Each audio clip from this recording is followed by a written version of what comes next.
말씀을 전하도록 하겠습니다. 자, 오늘 말씀의 제목을 같이 한번 읽어볼게요. 보이시죠? 시작. 예배 우선의 삶을 살아가십시오. 아멘. 예배 우선의 삶을 살아가십시오라는 제목으로 말씀을 전하겠습니다. 앞뒤 잡아보시고 우리 마음을 담아서 인사하고 축복하겠습니다. 사랑합니다. 축복합니다.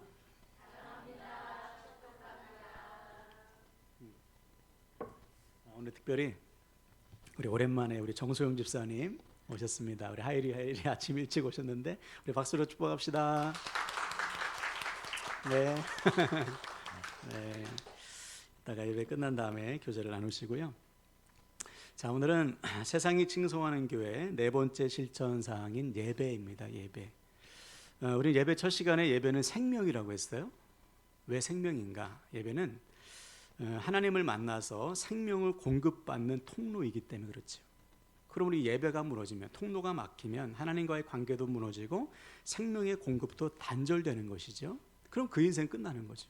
그렇죠? 하나님께서 생명을 부어주시고 은혜를 부어주셔야 사는데 예배가 무너진다면 그 인생은 무너지는 거예요. 그래서 성경은 우리에게 명령하잖아요. 아모스 5장 4절 너희는 나를 찾으라 그리하면 살리라. 나를 찾아야 살아. 반대로 나를 안 찾으면 죽어. 그렇죠? 그래서 여러분, 예배는 선택사항이 아니에요. 생명을 다해서 반드시 예배를 생명처럼 지켜야 되는 것이죠. 그래야 하나님께서 공급하시는 은혜와 능력으로 사는 것입니다. 오늘도 하나님을 간절히 찾고 만나심으로 하나님께서 부어주시는 생명과 은혜를 누리시길 바랍니다. 자, 오늘 7번째 원칙인데요. 한번 따라할까요? 예배 우선의 삶을 살아가십시오. 삶을 살아가십시오. 우리가 신앙생활하면서 자주 듣는 말 중에 하나가 바로 예배 우선의 삶입니다. 예배가 우리 삶의 우선순위에 있어야 된다는 것이죠. 그럼 왜 예배가 우리 삶의 최우선순위에 있어야 될까? 오늘 여러분 남들 쉬는 시간에, 남들 일하고 공부하는 시간에 왜 이 자리에 나와서 하나님을 예배합니까? 여기에 두 가지 이유가 있어요. 첫 번째는 우리의 존재의 이유가 바로 하나님을 예배함에 있기 때문입니다. 자, 한번 읽어볼까요? 이사야 43장 21절 말씀 시작. 이 백성은 내가 나를 위하여 지었나니 나를 찬송하게 하려 함이니라. 그렇죠. 하나님께서 우리를 창조하신 목적이 뭐냐? 우리를 찬송함에 있다. 우리를 찬양함에 있다는 것이죠. 즉 우리가 이 땅을 살아가는 목적은 우리의 소원 성취나 세상적인 성공에 있지 않습니다. 온 우주 만물을 창조하신 전능하신 하나님께서 내가 뭐라고 나 같은 죄인을 사랑하사 구원하신 이 놀라우신 은혜와 사랑을 찬송함에 우리의 존재 이유가 있는 거예요. 그때 우리 삶에 하나님의 은혜가 사랑이 넘쳐나게 되는 것이죠. 이 사실을 인정하고 고백하는 시간이 바로 예배 시간입니다. 전능하신 하나님이 나 같은 죄인을 사랑하셨어. 그리고 구원하셨어. 이것을 노래하고 찬송하고 고백하는 시간이 바로 예배 시간이에요. 그래서 우리가 좀 전에도 찬송했죠. 우리가 예배하면 예배할수록 세상과 나는 간 곳 없고 구속한 주님만 보이게 됩니다. 우리가 예배하면 예배할수록 나는 없고 나를 사랑하사 구원하신 예수 그리스도의 사랑만 남는 거예요. 그 은혜만 남는 것이죠. 그 은혜와 사랑으로 하루하루를 살아가는 것입니다. 그리고 그 은혜와 사랑은 날마다 찬송하며 사는 거예요. 그때 하나님께서 우리의 삶 속에 하나님의 살아계심을 드러내시는 것이죠. 여러분, 우리가 예배하면 예배할수록 하나님의 은혜와 사랑만 남길 바랍니다. 그래서 오늘도 나 같은 죄인을 사랑하셔서 구원하신 놀라우신 하나님의 은혜와 사랑을 충만히 누리는 저 여러분들에게 축복합니다. 아멘. 자, 두 번째로 우리가 왜 예배 우선의 삶을 살아야 되냐면은 예배를 통해서 하나님을 만나야 되기 때문이에요. 자, 읽어볼까요? 출애굽기 29장 43절 시작. 내가 거기서 이스라엘 자손을 만나리니 내 영광으로 말미암아 회막이 거룩하게 될지라. 아멘. 그렇죠. 하나님께서 성막 성전을 만드시고 하나님께서 왜 그러면 성막과 성전을 만드셨는가? 우리를 만나 주시려고. 야, 내가 너희를 만날 테니까 너 여기 와서 예배해라. 그래서 오늘도 여러분 주님이 이곳에 임재하셨습니다. 아멘이십니까? 우리 만나시려고. 이게 제 말이 아니고요. 예수님의 약속이에요. 한번 읽어볼까요? 마태복음 18장 20절 시작. 두세 사람이 내 이름으로 모인 곳에는 나도 그들 중에 있느니라. 아멘. 우리가 지금 주님의 이름으로 모여서 주님을 예배하죠. 이곳에 주님이 임재하신답니다. 주님의 영으로 임재하셔서 우리 예배를 받으시는 거예요. 우리를 만나주시고 우리를 새롭게 하시는 것이죠. 그러므로 예배를 통해 주님을 만난 사람은 예배 전과 후가 같을 수 없죠. 달라지죠. 주님을 만났으니까 주님의 은혜와 주님의 말씀으로 새로워져. 목사님 어떻게 주님을 만나요? 말씀으로 찾아오시는 거예요. 지금도 여러분에게 들리는 하나님의 말씀이 있을 거예요. 다른 사람이 아니고 나에게 주시는 말씀이 들리는 거예요. 이 말씀으로 찾아오시는 거죠. 어떤 때 찬송 중에 막 기쁨이 일어나기도 하고 눈물이 터져 나오기도 하고 기도 가운데 막 위로가 생기기도 하고, 이게 다 하나님이 만나 주시는 거거든요. 우리가 느낄 수 있는 방법으로 하나님이 우리를 만나 주신다. 그래서 예배를 명령하시는 거예요. 오늘도 여러분 예배 가운데 찾아오신 주님을 간절히 찾고 만나셔서 하나님께서 부어주시는 회복을 누리시길 축복합니다. 자, 그럼 생각해 보세요. 예배를 통해서 우리가 하나님의 사랑과 은혜를 누리고 하나님을 만나서 회복을 누리는데, 이 예배가 무너진다면 우리 인생 어떻게 되겠어요? 우리가 무엇으로 살겠습니까? 우리가 무엇으로 회복이 되겠어요? 불가능하죠. 그러므로 예배가 우리 삶의 우선순위에서 무너진다면 우리 인생도 반드시 무너지게 되어 있습니다. 예를 들어 열왕기상 18장에 보면 그 유명한 엘리야와 바알 선지자의 갈멜산 대결이 기록되어 있어요.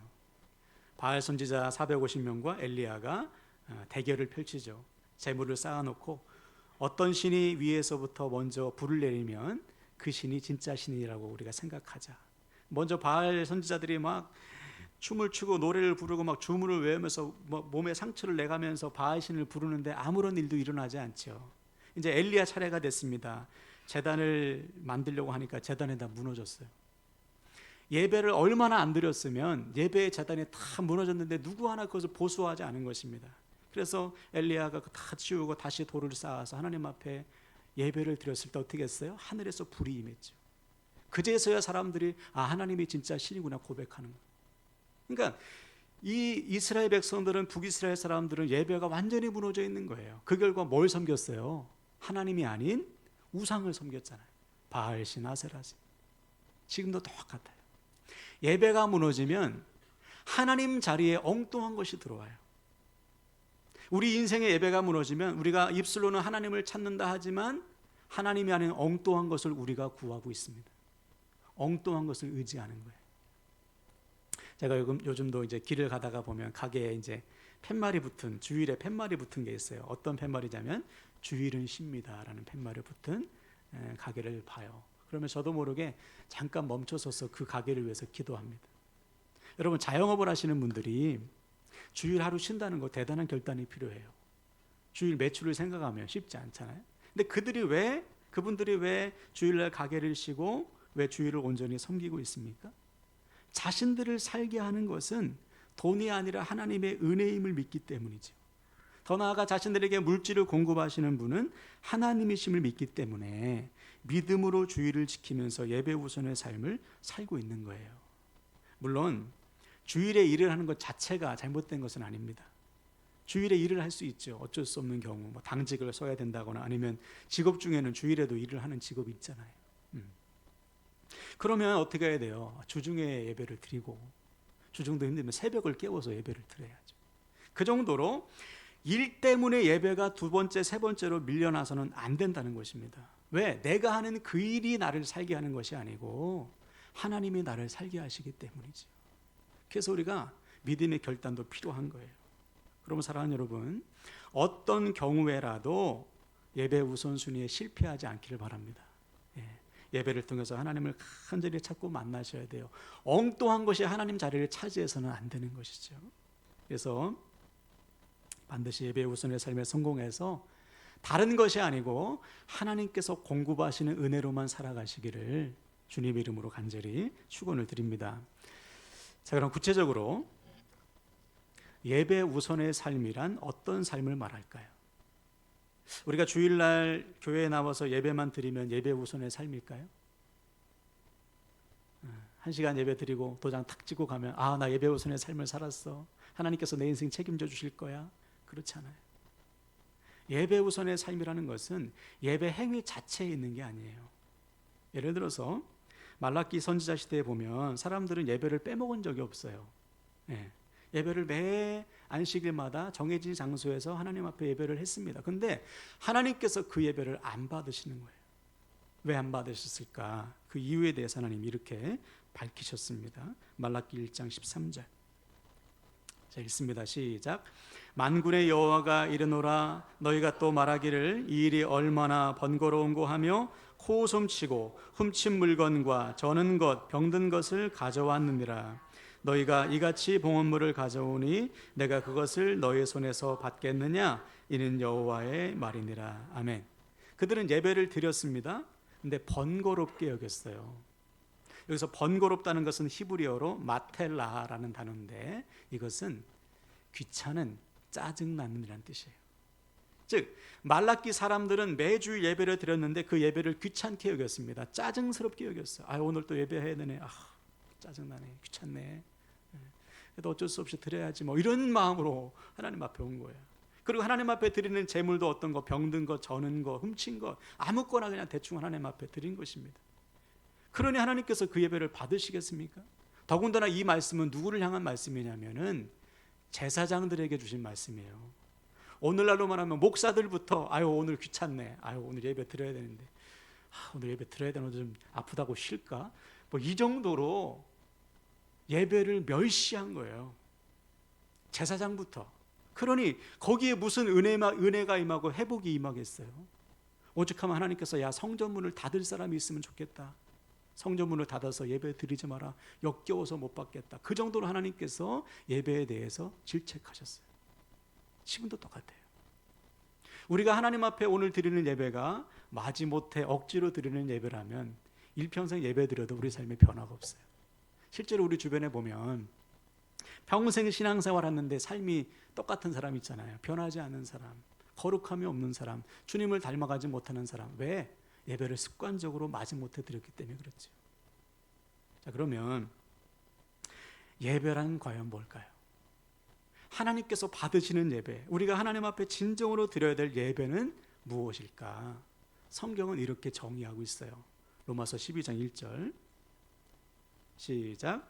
그러므로 형제들아 내가 하나님의 모든 자비하심으로 너희를 권하노니 너희 몸을 하나님이 기뻐하시는 거룩한 산 제물로 드리라. 이는 너희가 드릴 영적 예배니라. 아멘. 여러분, 예배란 우리의 몸, 여기서 몸은 우리의 인생, 삶을 말해요. 우리의 삶 전체를 하나님 앞에 드리는 거예요.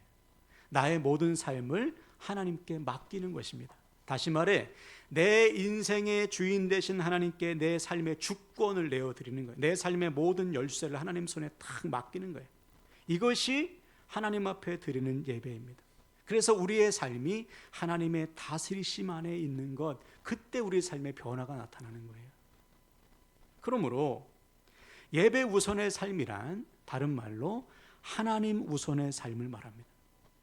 하나님의 뜻을 분별해서 그 뜻에 나의 삶을 맡기는 거예요. 그렇게 예배할 때 하나님께서 우리의 삶에 임재하시고 우리의 삶을 통해 하나님의 거룩하신 뜻을 이루시는 겁니다. 그래서 예배가 생명인 거예요. 예배를 드리면 하나님의 뜻을 알게 되고 그 뜻에 헌신해서 우리의 인생 자체가 하나님의 거룩한 뜻을 이루는 인생이 된다. 여러분, 이 사실을 믿는다면 예배 가운데 하나님을 만나고 하나님의 뜻을 깨달아서 하나님의 뜻에 헌신하면 하나님께서 나를 하나님의 뜻을 이루는 인생으로 바꾸어 주신다면 어떻게 예배가 번거롭게 여겨지겠어요? 어떻게 예배를 마지못해 드리겠습니까? 어떻게 귀찮게 여기고 짜증나게 예배를 드리겠어요?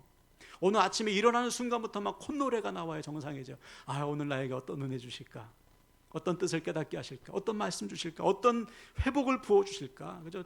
차를 타고 오면서도 막 계속 찬양이 넘쳐나야 되는 거 아니에요? 저분을 막 여는 순간부터 은혜가 밀려와서 막 눈물이 펑펑 쏟아야 마땅한 거 아닙니까?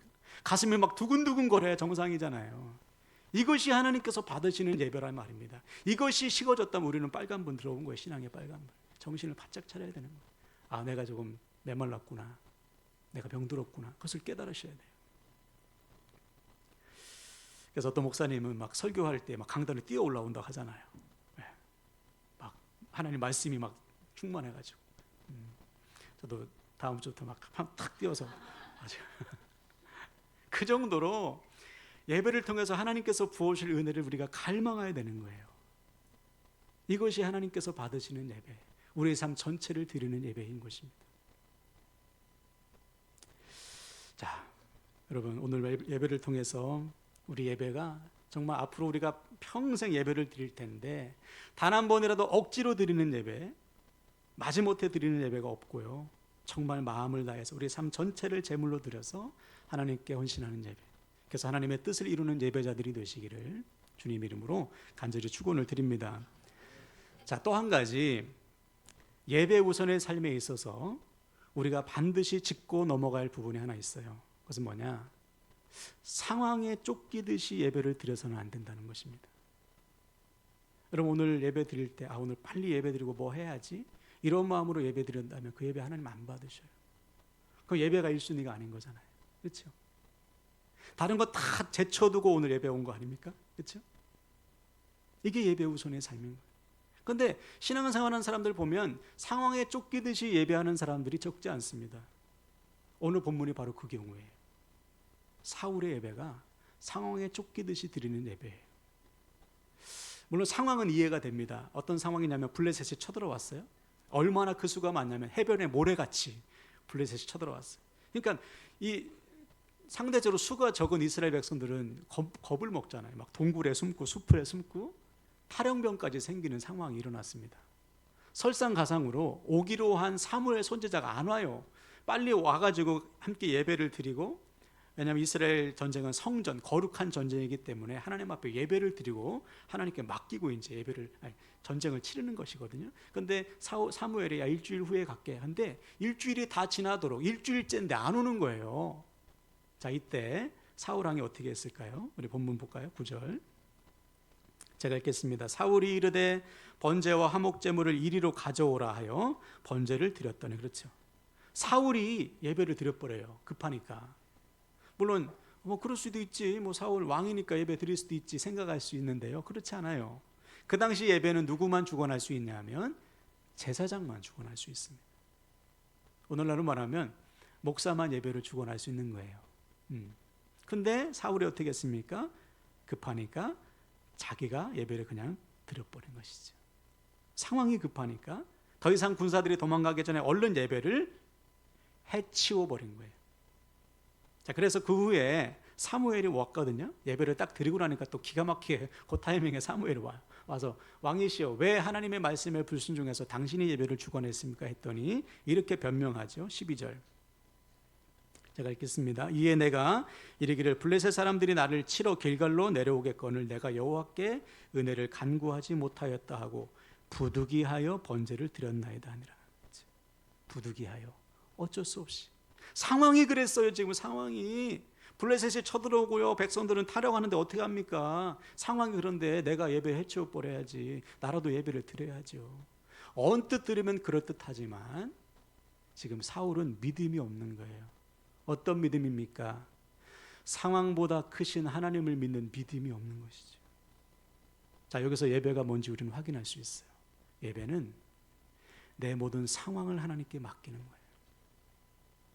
내 모든 상황보다 크신 하나님께 내 상황을 맡기는 것입니다. 그것이 예배.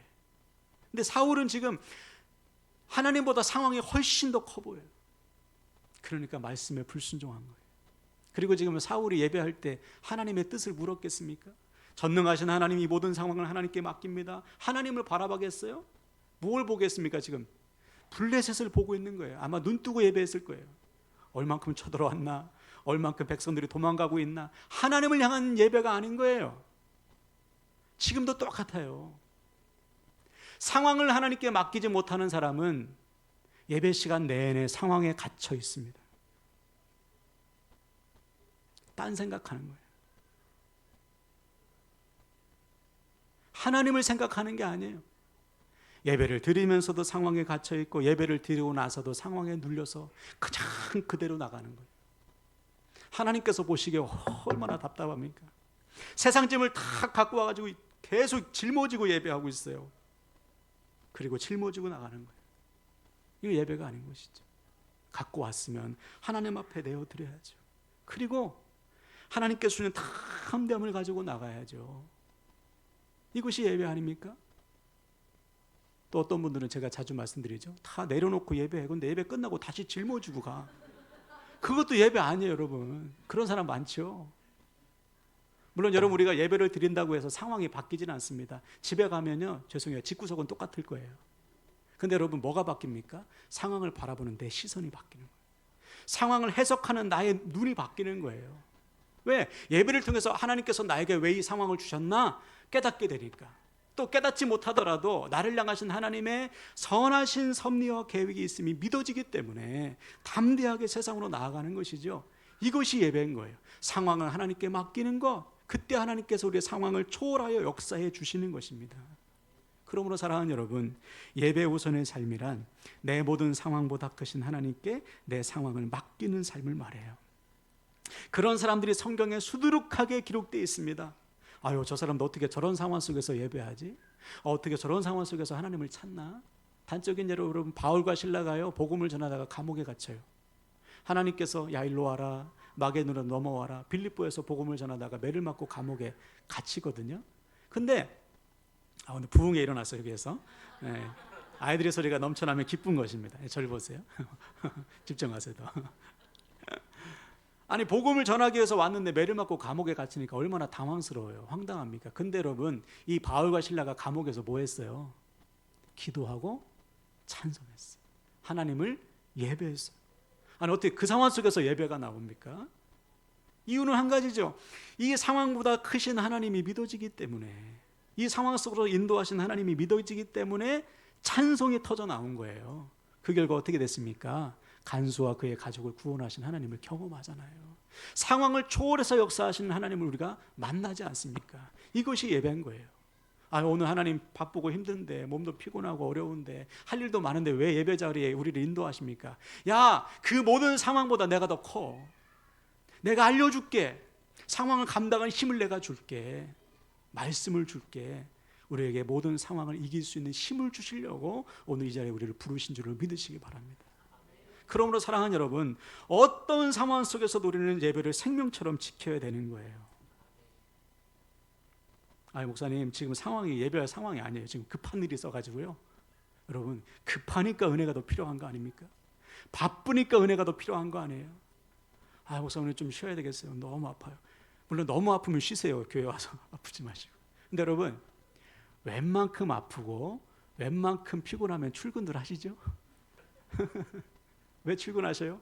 출근해야 돈을 벌고 사니까. 하물며 여러분, 하나님께서 우리에게 은혜를 부어주신다는 사실을 믿는다면 웬만해서는 오셔야죠. 웬만해서 와서 은혜를 누려야 되는 거 아니에요? 목사님, 시험 기간이라서요, 이번 주는 쉴게요. 평소에 공부 좀 해라, 얘들아. 평소에. 그래, 여러분, 예배 시간 길어야 한두 시간이에요. 그 시간 하나님께 드리면 나머지 시간에 더 집중해서 공부할 힘 주시지 않겠습니까? 우리 하나님 째째한 분 아니잖아요. 그러니까 모든 상황을 초월해서 역사하신 하나님을 우리가 믿는다면 어떤 상황 속에서도 예배가 두 번째, 세 번째로 밀려나서는 안 된다는 것이죠. 말씀을 마무리합니다. 여러분, 오늘 우리는 우리 예배를 점검해야 돼요. 하나님은 우리 예배를 받기 원하시고 예배를 통해서 우리를 만나주시기 원하십니다. 아멘이시죠? 오늘도 여러분의 마음을 두드리고 계셔요. 얼마나 사랑하시는지. 이미 만난 분들이 있을 겁니다. 말씀 중에, 찬송 중에, 기도 중에. 우리를 살리시려고 예배 가운데 불러주시는 거예요. 그러므로 여러분, 어떤 상황 속에서도 예배 우선의 삶을 지키시길 바랍니다. 단순히 예배당에 나와 앉아있는 게 아니라고 했죠? 우리의 삶 전체, 우리의 상황 전체를 하나님 앞에 내어드리는 거예요. 그때 하나님께서 우리에게 오늘 하루를 살아갈 수 있는 힘, 모든 상황을 감당할 수 있는 은혜를 물붓듯이 부어주시는 것입니다. 그러므로 오늘부터 어떤 상황 속에서도 상황보다 크신 하나님을 믿으시고 예배 우선의 삶에 성공하셔서 하나님께서 베풀어 주시는 기적을, 회복을 누리시기를 주님의 이름으로 간절히 축원을 드립니다. 아멘.